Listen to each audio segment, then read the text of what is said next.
Welcome to our audience. Thank you for being here today. My name is Hannah Thompson. I'm a personal chef from Minneapolis, Minnesota, and I've been doing this for about 8.5 years now. And today I'm sitting with another Hannah, Hannah Staddon. She's a private yacht chef, she's a business owner, and she's a creator of Funky Chef.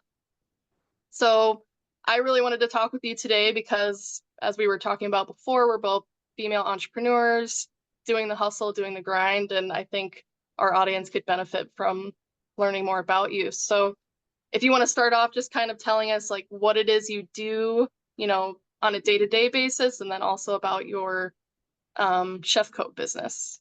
I am a full-time chef on a yacht. I'm currently in the British Virgin Islands, actually heading off to on holiday soon as well, which is nice. We have an off season, so I'll just be able to focus on my chef coat business then. But yeah, I started Funky Chef, which is a chef coat business that just makes chef coats for women, and in funky prints as well. I've always found that any chef jacket I wore would never fit me properly. I always looked like a big sack of potatoes because it was so oversized. And it was generally like unisex jackets that had no way of being fitted. So I'd always take it to a tailor. And most of the time they were in black, white, or like baby pink, like that's as creative as it got. So yeah, I had an event. I was chefing for an event in Florida, and I'd had enough. I found a seamstress and I bought material, and I was like, please, can you just make me a chef coat out of this? And it was like a leopard print.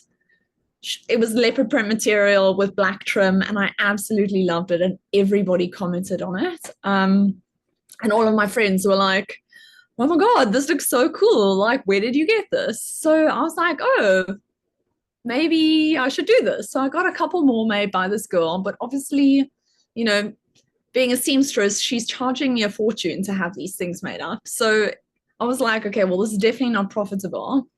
And I just started looking into it. And through a couple of different connections, I managed to find a manufacturer. And here I am, like 2.5, 3 years later, with, yeah, maybe like 10 designs at the moment and another 8 on the way.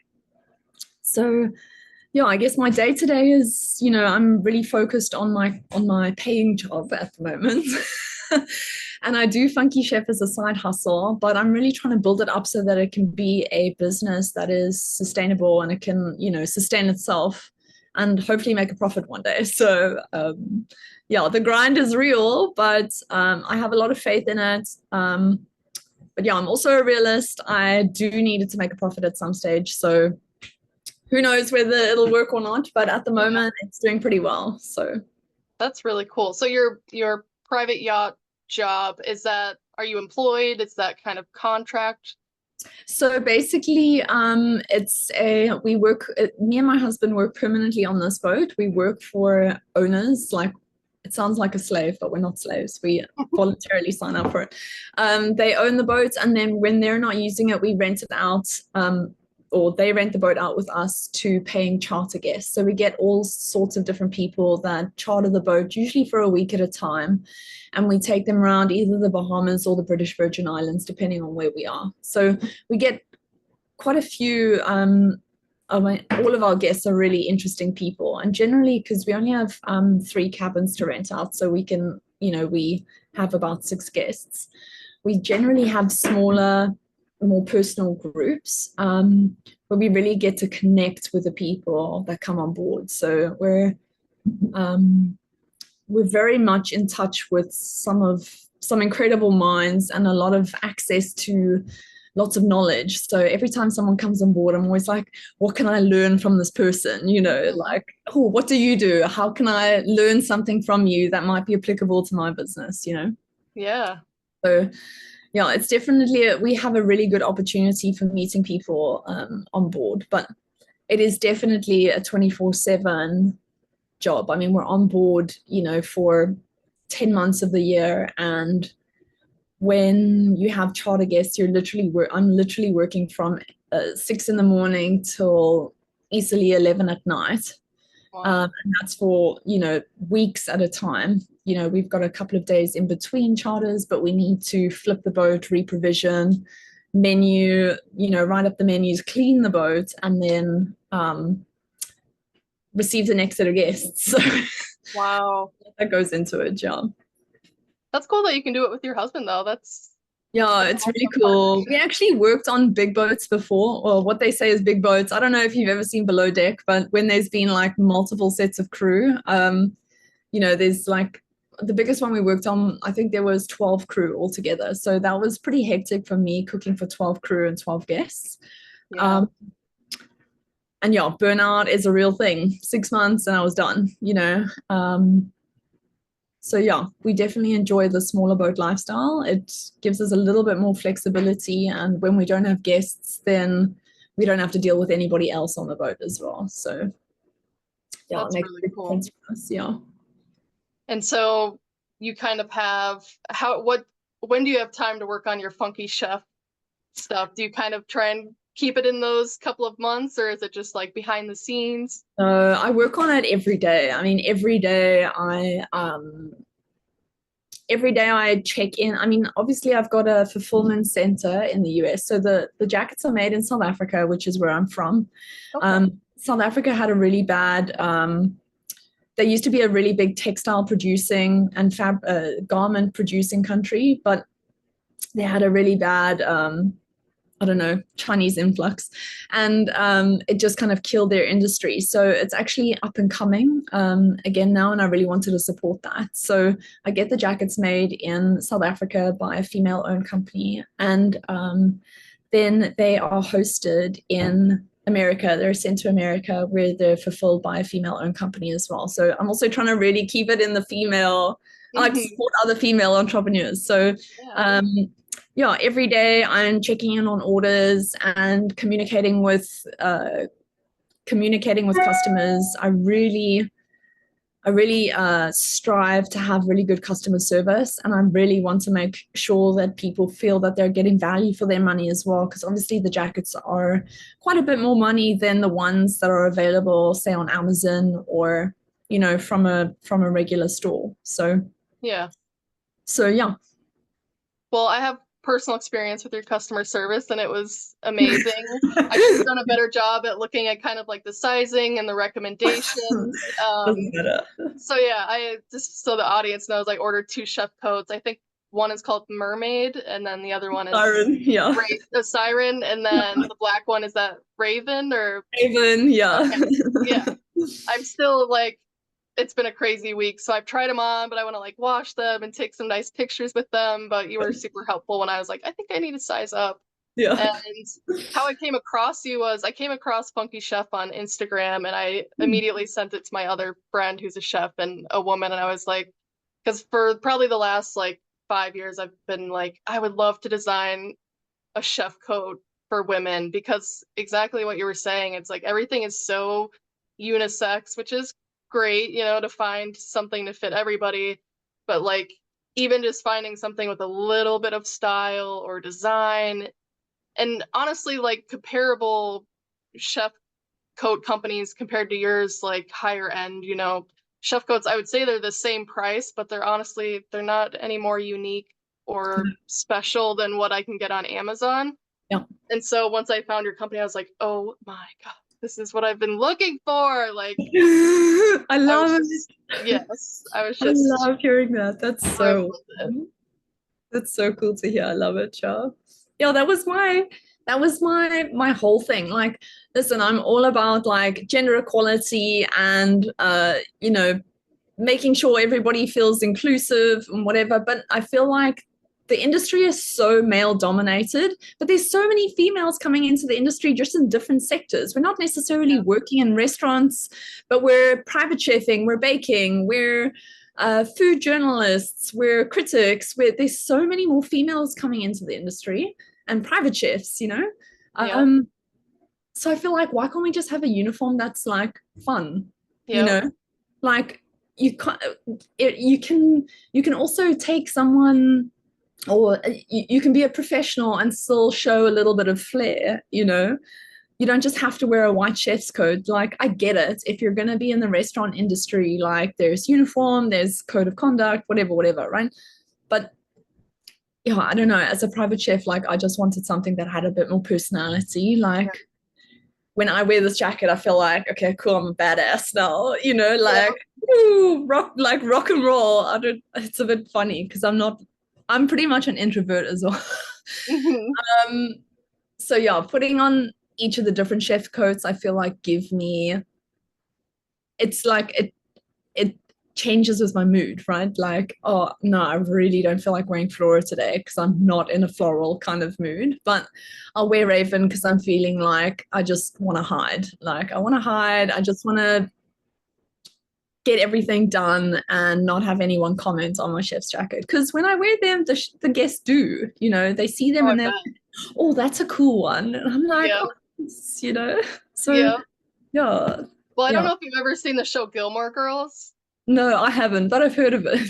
Yeah, so the chef on there, Suki, she always has like super unique, like they must have just made them just for the show because I've Googled like where did Suki get her chef coats, but that was kind of what like had sparked my idea in the first place was like, there's got to be other options and getting your personality through while still being professional. You can get an apron that's a little bit different, but I find even those are a little they're either like too cutesy and like home chef. So yeah, I really like that you have that balance of professional and personality. And I do think like a lot more women are going off into these different sectors. Yeah. So catering to that audience, I think is just Yeah, awesome. and that was the thing. Like, there's so many male chef jackets on the market. Like, I don't want to cater for males. I've been asked so many times by guys being like, when are you making guys' chef's jackets? I'm like, I'm not. I'm sticking Yeah, to women because I know women best. I don't know. I mean, just go and buy a men's jacket on Amazon, whatever. But right. women don't have that option. The fitted options that are out there, like, are really not that great. And I've bought many and tried on many because I was Hmm. making sure I was checking out what the situation was. And that's why I decided to make them myself because I'm like, screw this. We need someone to do this. Yeah. Well, Yeah. I'm curious. So one thing that's been really driving me lately is thinking about my values. And so I'd Mm. ask you ahead of time, like, what are your top three values? Because I'm curious how your business, your drive to create this product, and, just being a private chef in general, what are your values and how do those influence your day to day and your business? So I would say I really am passionate about quality. I really want my product to be high quality. I want it to be something that I want to wear and that's also sustainable. I want it to be environmentally friendly. I want it to be good for the body. So, like, quality of fabric is really important to me. And that's also what has maybe driven the price up a little bit. The fact that the jacket's made out of cotton, natural fiber, as opposed to plastic. Hmm. Um, it was really important to me because I wanted to be able to breathe. Or I wanted my body to be able to breathe. So I would say quality is a really important thing to me, and it also um, that also kind of goes into like customer service and like being really attentive to people. And if ever there's an issue with one of the jackets, then I'm really passionate about making sure that the customer is happy with the product that they've paid for. Another value of mine is, let's see, integrity. Like, I'm really passionate about representing the brand or the jacket in a way that is true to myself. I'm quite I can be a bit weird. I'm a bit like what's the word? What's the word? Introverted, but also like just goofy. And when I'm representing the brand, I'm making sure that I'm always in my clothes, but I'm also in my chef's jacket, but I am just me as well, which sometimes I make mistakes. And you know what? We all make mistakes. And I'm really passionate about encouraging people to be honest about their mistakes on social media. Like, oh no, I've made this pastry and it's fucked up. Like, Great. Okay, so what am I Yeah. going to do? This is what I'm going to do. Like it happens to the best of us, you know? And that has been the content that's been most engaged with. People love it. I get so many people, not just my mom, that messages me and it's like, oh my God, Hannah, that was so funny. And, you know, I just want to be genuine about it, you know? Yeah. I hate salesy pitches. Like, I just know what I would want as a customer. I don't want to be like sold to. I just want to fall in love with what you're doing, you know, and then I will buy that product because you make it look cool. So integrity is a big thing to me, and like being honest about everything kind of that's going on, and showcasing how the product actually works in the environment that it's meant to be in. Um, Another big thing for me is boundary setting, like creating a work-life balance. At the beginning of Funky Chef, when I started, I got so caught up in having to do social media, and I really let it take over my life. And it really wasn't doing me any favors with my relationship. And, you know, I was on my vacation, not last year, the year before, and like barely spent any time with the family. And my husband just kind of was trying to create funny videos, which just, again, wasn't honest, you know, wasn't the funny videos that I was just trying to jump on different trends, was just sucking up life from me and time. So making sure that I have enough time for my relationships is really important to me. And if the business is not going to be able to make money because of that, then I don't want to do it, you know. Yeah. It's really important for me for that. And then I would say the last thing is really trying to support and encourage other women. I think that a lot of the time we overthink things and we hold ourselves back from believing in ourselves. And a lot of the time it's because, as you know, a lot of the time it's because as kids, like we're brought up like boys just go and do things, whereas girls don't really go and do things. They're not really encouraged to go and try things or whatever. And maybe that's not for everyone, but um, I feel that women need a lot more encouragement to push themselves and to try new things and to take risks. So Hmm. I'm really, really trying to meet new women and encourage them to follow their dreams as well, and just to try, actually, because the sooner you try, the sooner you figure out whether it's going to work or not, or what would Hmm. work instead. So Hmm. those are my values, I feel like. Yes. Yeah. You hit on so many good points that I'm like, where do I start? I, I love what you said about boundaries. Like, I think the reason why a lot of people become entrepreneurs, at least for myself, was I was like looking at the culinary industry. I'm like, okay, the primary outcome is you become a chef in a restaurant and you're working all the time and you have no control over your schedule. And I knew realistically, I was like, I don't want that. I want to have freedom and I also want to make decent money. I want to have good work-life balance. And that was the pretty much the driving factor to being an entrepreneur because it just I didn't see another way to do it. So I love to see that kind of overlap. Mm. And How do you feel your yeah, work-life balance is with being an entrepreneur? yeah, I think I'm getting better at it. We had both kind of discussed like turning our phones off at a certain time. Like Mm. sometimes I don't realize how much it is weighing on me to check my phone. Yeah. Sometimes, you know, I might see an email but not respond, but it's still in the back of my head, like, okay, when I wake up, I need to respond to that email. So Mhm. really just trying to kind of separate that and it's getting easier. I think you brought up social media, and when I look at my top three values, they're purpose, creativity, and health. And I've Mm. really been focused on health this year. Mm. And I know for me, social media is something that makes me feel bad about myself because my reels don't get attention or whatever, you know. And it takes a lot of time for what I feel like isn't a huge return on investment for my specific business. I know it's different for other businesses, but when I really like hone in on my values, it's like, okay, my creativity, I do that all day, every day, and my personal chef work, my purpose, um, cooking for families, and also kind of starting to do more mentorship. I feel Mm. fulfilled there. Mm.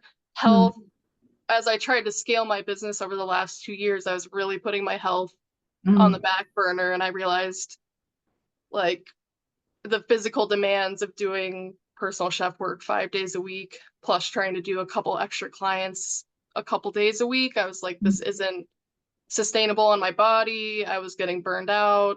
And then I'm not delivering the best service to my clients. So I really had to like pull back and be like, find my limit and really just kind of set those boundaries of like, yes, I can push myself 6 a.m. to 6 p.m. every day, but realistically, like that's not who I am. That's not what I want to do. And Sure. I want to help other women, like you said, create a life where they can be moms, they can be partners, they can go on vacation and not be like strapped down.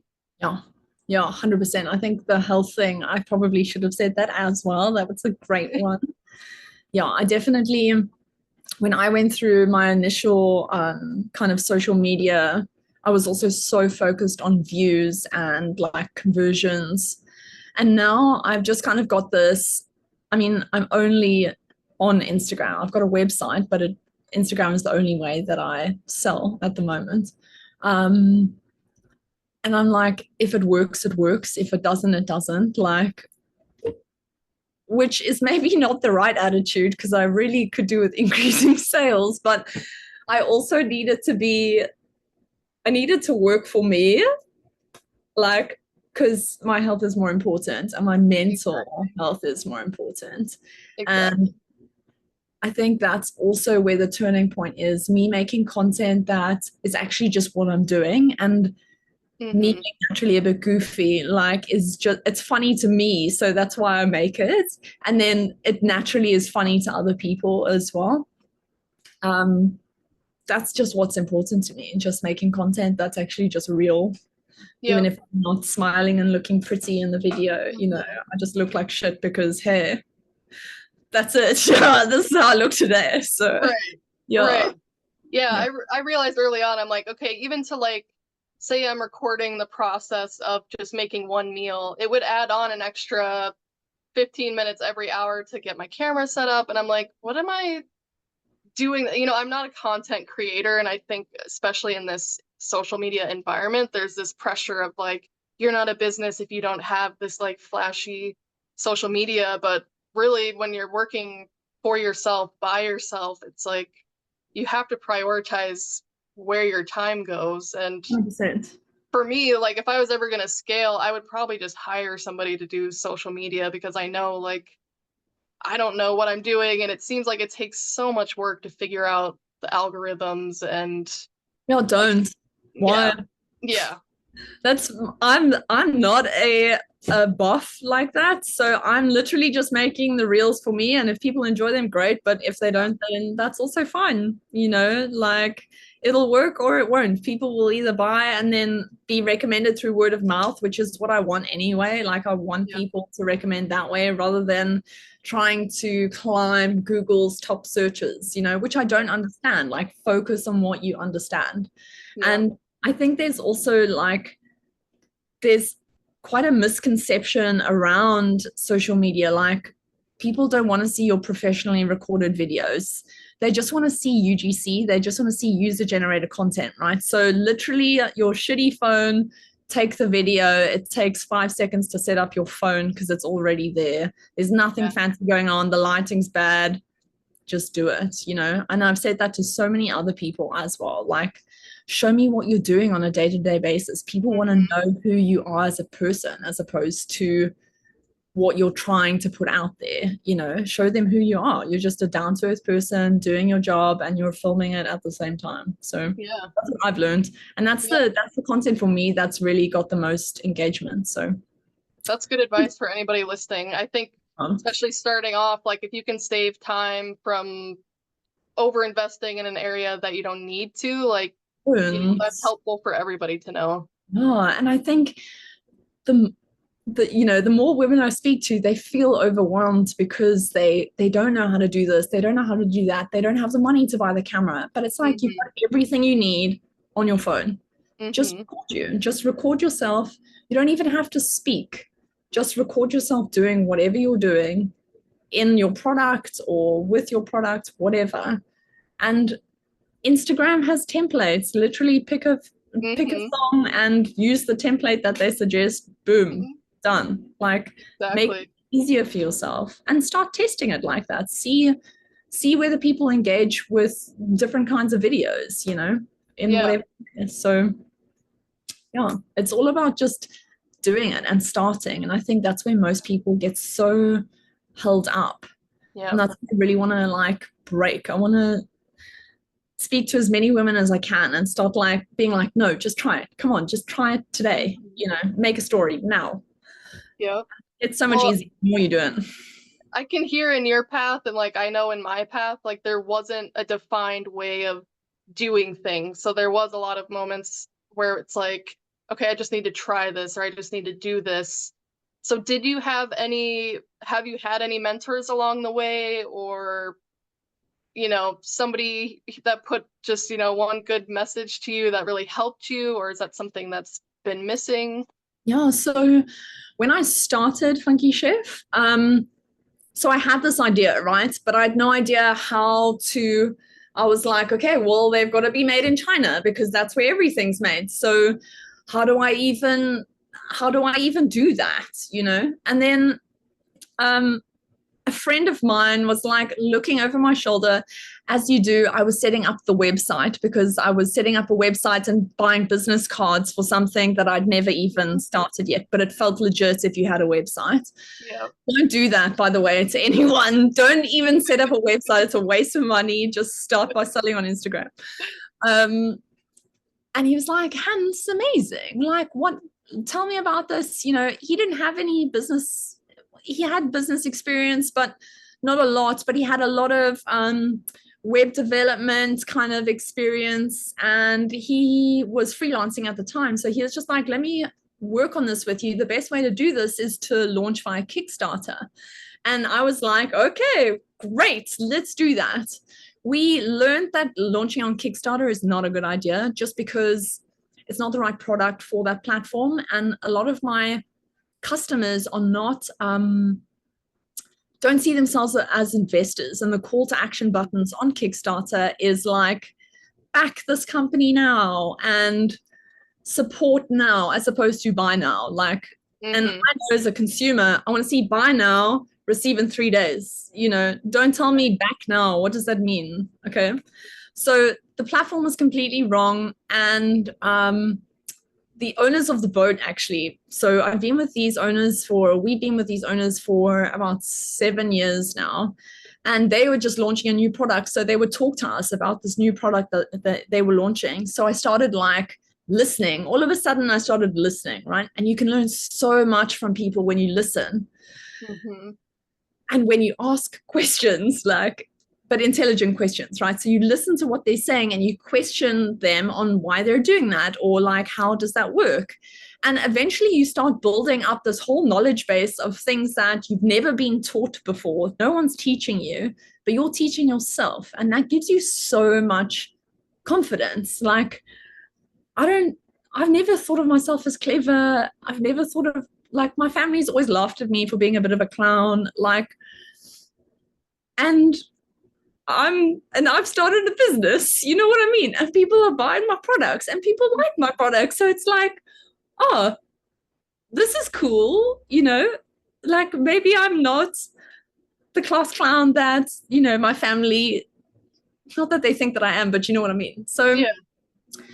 the role of mentorship has been huge for me. And I think that anyone can be a mentor to you. I feel like a lot of people are like, oh, I'm going to pay for mentorship. And my sister built her own business as well, and she paid for mentorship. And when she looks back now, she's like, I wish I hadn't paid for mentorship because she could have learned all of that stuff, but would have just taken her a lot longer. Mm-hmm. But anyone can be a mentor in your life. You just have to listen to the advice that they're giving you. Any shop owner, any person selling a product, anyone can be a mentor.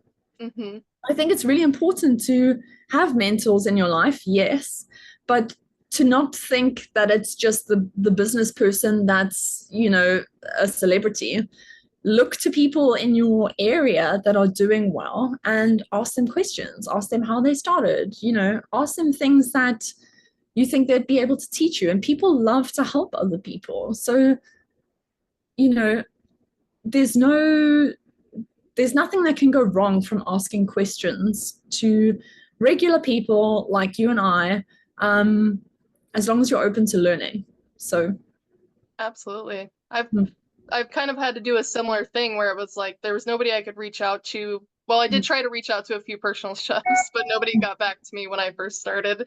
But I had like my culinary instructor, I had different people from like a business program where I was going for my undergrad, and just like other people in my life that, yeah, their advice wasn't necessarily like 100% applicable to exactly what I was doing, but just kind of like listening and reading between the lines of like, okay, this helped you be successful. This didn't help you be successful. Like it really takes a lot as a solo entrepreneur, as a woman, to really just kind of collect all of that advice. And I'm not sure how we get, these women that really want to start businesses or go out on their own, how we get them over that hurdle of feeling like they need a expensive course, an expensive mentor, I don't know how we flip that switch to get people to really just believe in themselves and realize like, okay, I don't need this formula to be successful. I will be successful because I started it, I tried, and I kept going. That's the hardest part as well.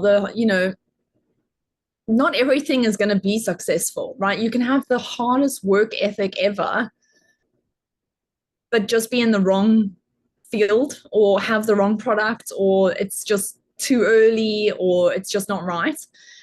But you won't know that until you try. And like I say, even with these chef's jackets, I need to get the business to a certain point where it can fund itself and it can make money so that it can be a feasible business. And I don't even know if it's going to be, right? And sure, I've got 10,000 followers on Instagram and I'm making, 30 sales a month, but it's still, I don't know if it's going to be a feasible business long term, and being okay with that. And I'm okay with that, right? At the beginning, like I said, when I started with the Kickstarter, I was like, I'm going to be a young entrepreneur. I'm going to everyone's going to be so surprised because here she is, just getting them backed all the way. She's going to triple her goal of 40,000 or whatever. But yeah, it didn't happen. And that was I'm so glad that it didn't happen, because it really brought me back down to earth and made me realize no, everything takes time and you have to just plug away at it. Yeah. You can't just expect for something to work out straight away. So the best thing to do is to launch whatever you're trying to do as quickly as possible, as cheaply as possible, so you don't lose any money, to test whether it's going to work or not. And when it starts to work, then you can figure out what is the best way to make it profitable.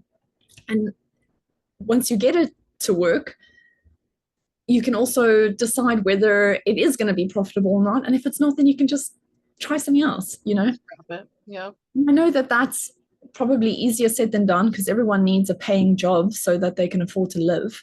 But yeah, if you can, start it on the side, start on the side of the job and see how it goes. But everyone has to start. So that's just what I was going to say is I think there's this fear of like, I have to quit my full-time job and start this business. But what you've done with Funky Chef, how I started as a personal chef, it's like I had a full-time job and I started getting clients. And then once I got to the breaking point of like, I can't manage both anymore, and then you start to see like, okay, I'm having this success. I have, say 3 or 6 months of seeing that this is working. And yes, maybe if I take that leap, I might have to take a financial hit for a few months. I need to have a backup plan, that kind of thing. But I really think social media has done an injustice of making people think that a lot of entrepreneurs are just overnight successes and they Sure. dump hundreds of thousands of dollars into things, and you can do it that way, but I think either way, whether you sink a ton of money or you try and do it as financially smart as possible, I don't want to say you're going to fail, but you're not going to just immediately succeed. So No. And you why have to not? be okay with that. Yeah. Like, to just be okay with that, because then it's going to grow sustainably and grow organically, and maybe this thing that you've invented will be a huge hit overnight and you'll make 1 million sales, and that's amazing. And you'll be able to get help with that, no problem. The majority of us aren't able to quit a job to just start our own company. We need some kind of small income, to live off. So the best way to do anything is just to funnel all of your extra time that you spend scrolling on Instagram to, working on your business idea for, 2 hours a night or something like that whenever you have free time. Like, Mm-hmm. yeah. Well, so you had this idea of the Kickstarter, and kind of what I'm thinking is like, that also gives you time to be open to things changing. Like if you start right away and you have this super clear expectation, it makes it hard to adapt and like find maybe those things you wouldn't have seen if you didn't have to slow down. So was there anything, after you did the Kickstarter and you're like, okay, that wasn't quite right? Is there anything about like the design or the production or anything within the chef code that you were like, oh, I'm glad I have this time to kind of look at that? So when the Kickstarter failed, I had to take a step back from the whole thing. I took like a 2-month sabbatical. I didn't even think I was going to come back to it. I was like, I don't think this is the right thing to do. It doesn't seem like there's a market. People don't want to buy it, right? But the problem was because there was a miscommunication, or it wasn't the right platform for people. Mm-hmm. So I decided to take a step back and just to reassess what I was going to do. Luckily, I still had a full-time job, right? So after about 2 months, the manufacturer I was using at the time was like, hey, listen, I know you're not going to place an order because you didn't fulfill your thing, whatever. But I've still got 20 meters of fabric or something. Shall I just make you up some jackets and then maybe you can sell them or whatever? So he made me up 20 dusty pink jackets. It was a dusty pink color with leopard print spots on it. And I received them in Florida, and I literally just made a post. I found a free website to host 5 products for free. And I was like, great, I only have 1 product to host. I'm just going to put it on here. It's not costing me anything. There you go. And made a post about it on Instagram, and all of them sold in a day. I sold 20 jackets in a day. And I was like, whoa, okay. What have I learned here? If people can see the product and they can buy it straight away, then they'll buy it, and they can receive it straight away. There's no waiting period. There's no weird call to action buttons. It's shop now, receive in a week or whatever it was. I was like, oh my God, this is revolutionary, right? So the fact that I switched it up really quickly and learned from that really quickly made the whole business quite adaptable, in the sense that, okay, cool, we understand what the consumer wants and how the consumer thinks. So there haven't been a lot of design changes. As per your question, there haven't been a lot of design changes since. There was one suggestion about putting a pen pocket on the shoulder, which we did straight away, and then a hip pocket on the hip for phone or notepad or whatever. So we did add pockets, and there have been multiple people that have asked for embroidery. So we are looking at that as well. But again, at the moment, I'm a one-man band, so I really have to figure out the logistics of that. And to me, it's not a critical thing. People aren't like not buying the product because they can't get embroidery, right? So I'm really trying to listen to people's feedback, but also assess whether it's financially worth me investing more to change it for like a couple of people, right? When embroidery is accessible all over, like just take Yeah. your jacket somewhere. Yeah. So sure, like I think being small, you have an advantage because you can chop and change things really quickly, but you have to be super open to taking criticism and feedback. Hmm. Um, I don't like criticism, no one does, but just see it as an opportunity, right? Like, be like, okay, cool, yeah, I can change that. Like, if you think that it's going to better everybody else's experience too, there's some people that are just like not happy and will just complain. Um, and I learned that on social as well. Like I used to put quite a big effort into Facebook marketing, and now I'm just like I'm not doing Facebook at all because the amount of bots that I got on there and Hmm. horrible people commenting on my products, I was like, whoa, the hate on there is ridiculous. So I was just like, no, I've got no time for that. Um, so I'm just sticking to Instagram where I don't feel there are as many like trolls. Yeah, I think, yeah, about the smaller you are, the more flexible you are, the easier it is for you to take risks, but the easier it is for you to learn from them and to adapt, which is really Yeah. important. Well, what I think is interesting about the kind of pivot to just, okay, I'm gonna just invest in getting these 20 coats made and try and sell them is like with let's say the Kickstarter path, it's like you're looking kind of like for some validation, right? Of like, okay, this is a good product idea. People are Mm-hmm. supporting it. Mm-hmm.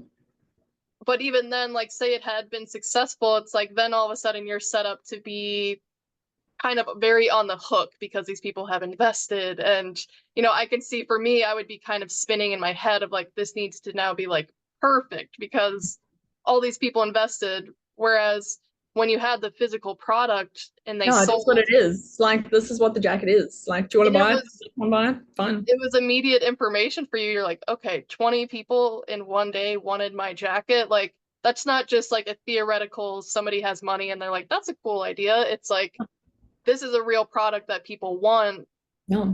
And that's really valuable information to just Yeah. know that like people want your product. Like, I think that's one of the biggest hurdles to get over is like, I have this idea, I have this plan, but is it going to work?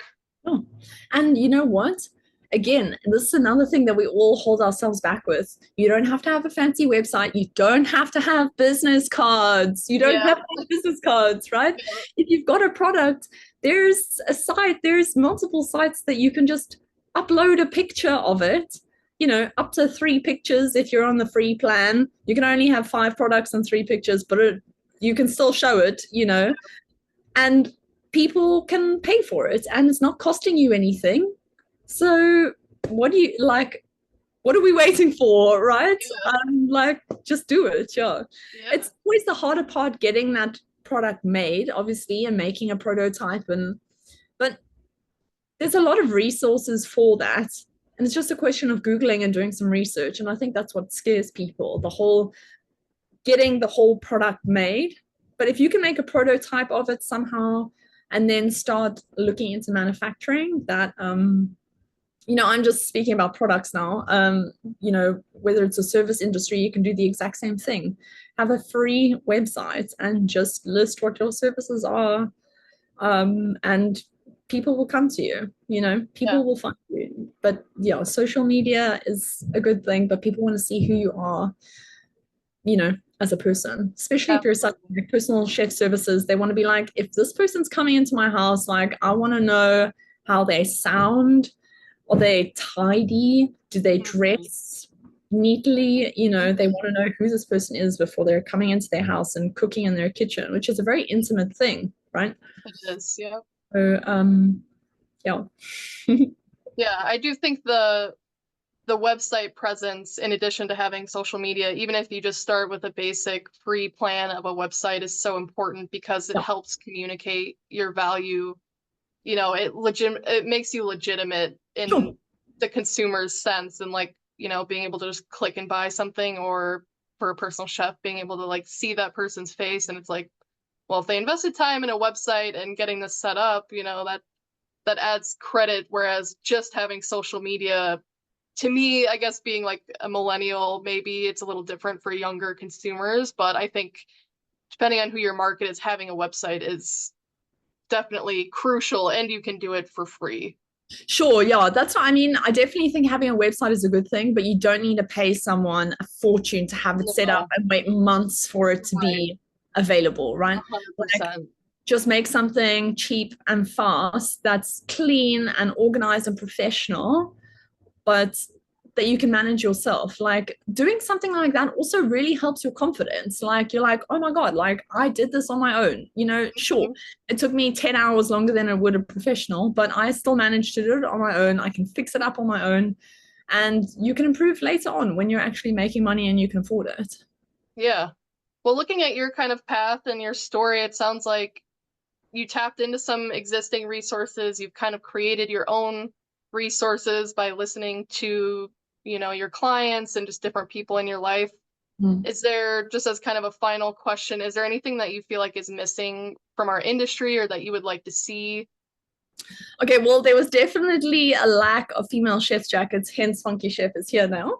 Absolutely. That was lacking in the industry. And I would say other things that are missing would be maybe access of mentors to regular people like you and I. I wish that maybe there was more of a culture about being okay to like ask or being taught how to ask questions, because sometimes that's the most intimidating thing, right? It's like, okay, but I'm dumb, like I don't actually know anything about business, so what am I even going to ask this intelligent person that's obviously successful? Mm-hmm. Yeah, I think that for there to be more access to mentors that are legitimate, that you don't like have to pay for, I don't know if that's even a thing. I mean, I was part of this thing called Female Startup Club, and that was really good for a while. We had like a WhatsApp group going, but I also just felt like there wasn't really anyone in that group. It was a bunch of like young female startups, but there wasn't anyone in that group that had a multi-million-dollar company that was able to say like, yes, do that, don't do that. It Yeah. was just us kind of learning together, which was good sometimes, but Mm-hmm. not not all the time. So that, and then I had one other thing. Hold on a sec. Let me pull it up. Oh, more value and money placed on supporting kind of mental health and burnout in the industry. Um, I really feel like burnout is, especially for chefs, is becoming more and more commonly known about. I mean, it's been around for years, right? Um, I think at least in the yachting industry, it's becoming more normal for there to be rotational roles. So chefs will do 2 months on, 2 months off. Okay. And sure, there's a lot more money in the industry to be able to do that, but I wish that there was more of that in like the restaurant industry, because so often people are so underpaid and they work all the weekends and double shifts are just normal. Like it's not good for anybody's health. Yeah. And I think I just wish that there was more money and more funding for chefs in the restaurant industry, because I feel like it's just seems normal for people to work those double hours and for terrible pay. Yep, I couldn't agree more. And that's where I'm seeing, I do wonder how the pandemic is going to shift that, because at least when I go out to eat now, the experience is totally different. And it just feels like restaurants are cutting corners everywhere. Mm. And not to just totally, pile on the restaurant industry, but in Minnesota or Minneapolis specifically, there is kind of this push for I think it's kind of like a healthcare tax almost, where if you go to a restaurant, they add on a tax for like employees to have healthcare and stuff like that. Mm. And so I think that's good, but at the same time, it's like, well, like any other industry or product, like if you can't produce it without paying people crap wages and not giving them insurance and making them work long hours, like to me, that's not a sustainable No. business. And I don't want to encourage, like, there are so many passionate chefs that are stuck in restaurant work and maybe they love being in restaurants, but they're not Sure. getting paid very well. They don't get weekends off. Like, and Yeah. that's where, to me, entrepreneurship is a big answer to, creating the life that you want. And hopefully things start changing soon because I just don't see it being a sustainable model. No, I mean, yeah, restaurants are the way it's going. Restaurants are going to get completely eradicated because they just won't have people that can work there anymore, right? Like super minimum wage, probably no overtime. Like I know a chick that works her ass off and she's got a family, so she can't like just quit her job. She just asked for a raise and they denied her a raise. And it's like she works overtime. She works till like 4 in the morning sometimes to make sure that there's enough for the next day. But there's like no recognition of that. And it's Right. like, what are you talking about? You Yeah. like these people put their souls into your business and you can't Yeah. recognize it enough. But it's also supply and demand. If people are going to that place and they don't want to pay more than whatever $10 for a meal, then the restaurant's hands are almost tied. Like they can't really, pay their people proper wages because of their consumers. So Hmm. that it's not as simple as that. That's just something that I feel is shit about the industry. Yeah.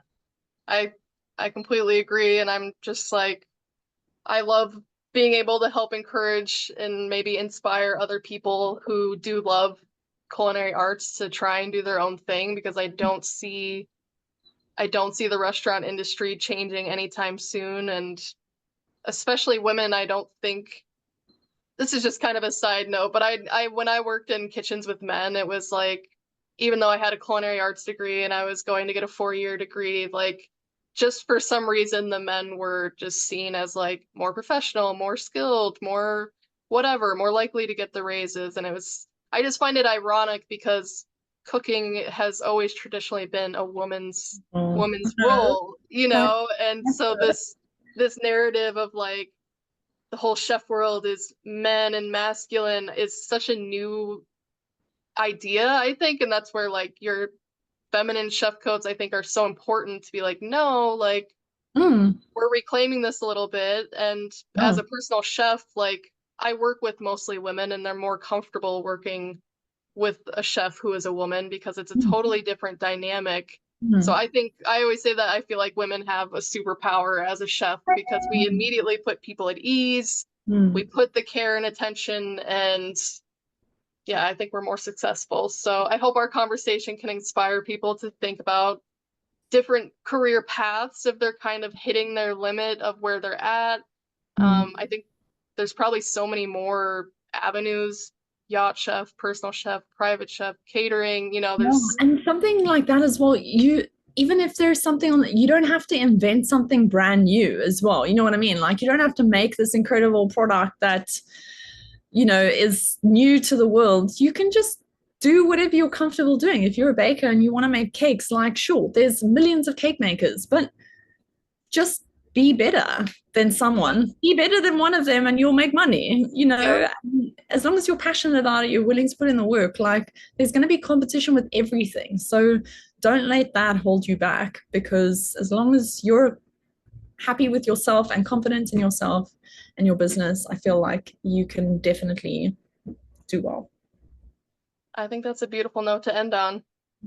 Thank you for chatting with me, and I hope Oh, this can inspire many women. yeah, fingers crossed. Let's get more Yes. entrepreneurs in the world. Well, yeah, truly, thank you. I'm sorry we went over a little bit on time. Oh, that's fine. My husband's pacing. Yeah. Are you heading to start cooking, or what are you up to the rest of the day? No, no, we're in the yard at the moment, so the boat's hauled out of the water, so there's no AC on board and it's Oh my hot as gosh. balls. Oh my So God. we're gonna go back to our apartment and probably go to the gym and play a bit of tennis and maybe I'll cook something, maybe I won't. I don't know. Awesome. Well, Yeah. thank you for taking the time and thanks for sweating for an hour with me. Yeah, that's fine. I'll keep you posted on, just kind of like what my plans are for posting the video and, Oh, no once I worries. get a vlog up and stuff like that, Yeah. I'll just like keep you in the loop. Awesome. Yeah. I just like chatting to another lady, like I say. It's Yeah, cool. Get to another chat. I'm down anytime. Awesome. Yeah, let's keep in touch. Okay, sounds good. You have a Thanks, great day. Hannah. Bye. Yeah, Lovely thank to you. meet you. Bye. Nice to meet you too. I don't know how to end this. Here, I'll do it. Bye.